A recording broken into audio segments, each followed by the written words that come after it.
August ni som panga sang hi som ni pani tlai dar li ania kan hu mek hi puzong ming lian ate in South Phaileng na thial district ania i vo in lama antala te kar che in ho khan sum enge mozat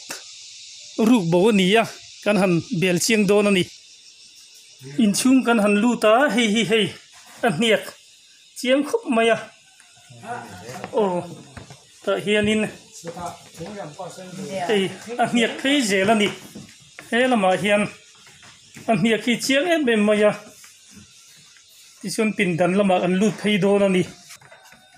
kan hu me thi TKP le mi son sum kol na ni a hei tala hi ti hian kar chene em mai ni ti hian hei chung lampang hi an kar che boka na khoi son lo ania ti hianin khu hu poisa bek ania chunga poisa da chuanin an lo labu vet khi ti hianin pujo ta thingrem ti hianin an lo honga hi hangai ngain an lo da le bok ani fere hlanin ti hian lo chewak mai ni misual tu te ti khiat lo an nia tu na hianin police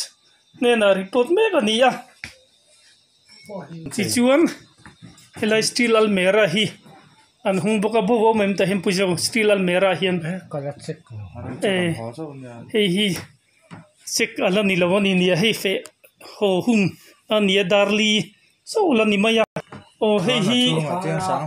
hei ti hian a bo boka akara tiang sang ni puan chei he thing rema hian an la hei ngai in akara cheng sang ni an la boka ni he news lo en tu te khongai takin channel te hi lo the dar ula khatiang ang chi haulong vela te zo tui vela te khatiang rung mang lo mu te no mani chuanin arang lama police station na phone hall turin kan hain khiat tirani hin hei pu mon te a TKP poisa kol tu po hei ron thleng ve chian ha tho thom no nen ti chun TKP poisa ha pu mon teng za nge bo vai khiat an lak ka khiat dan chuan sing thum ka khiat dan te la dik che a sing thum le sang ruk zali TKP poisa bi abawa chuan mi son poisa hi sing khat le sang khat zat ni somnga abong bok ane singa don lai anei tu te poisa nen hian an la ni tu nen lunglei police nge na thial police chulai chi information ten han penga mun thon haulong lampang VC le uem khroi tu te po zo tui lamin khiatir to em khiatir to kan VC vai sa zo tui lama chon tlan thei ha lama ti chuanin enge ni helaya hianin fere san hun laya hamti khotlai ang chi khatiang lo mu te no mem kan then om no pang he na buwa ama ro chu a soi dan hi chiang lo rio maya no pang a thu ka chang commission lukhum dum khum thirkal chian na niom tak kar chian na niom tak keng ka mu helai ko ta hen an ding pani pathum ma tia chu kan khiat thei chin chu ni maya palam dana chuan mi pathum vel chu no pang chuan an hmunge maya vai nge an ni mi zo an khet hiam khet thei lo em ma zo chian tak kha tiang kha mi khwal an te ringa ta aba ka khet thei lo an ni nge mel ani chu chu mi te chu darang za vel ngan hu chu na nge chom ma lam deuh ani so pakhat chho vel ani mai the ani kha chu mu tu khan no pang do mo an ni nge po ti ngam chung lo ma chu helai vel an mu na i ber khan nia arin ria ani chu tiang ani chuan ani tu pa pujawa biang na nei leila voin lama pujawa ngei tho lo lama ka kala chu ti chu zo tui kong lama kal voina so lama kal an omem le kan kho le tuite khatiang atang han fiat thei da no mangem hei wal pu hi ha lo kal ta mi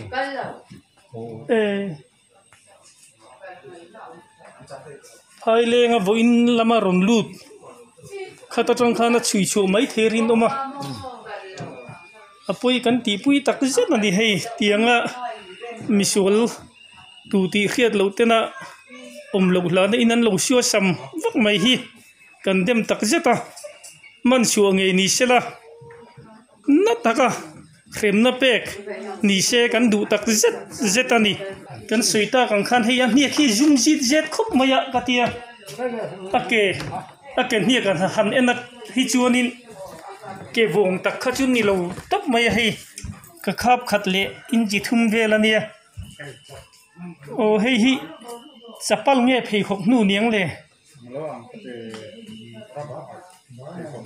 o apoi le mai tak maya sura sa nuaya sum le pai tho chua sa ma ni ta ni lo he tenga mi siolin an han la ringut mai hi apoi tak zetani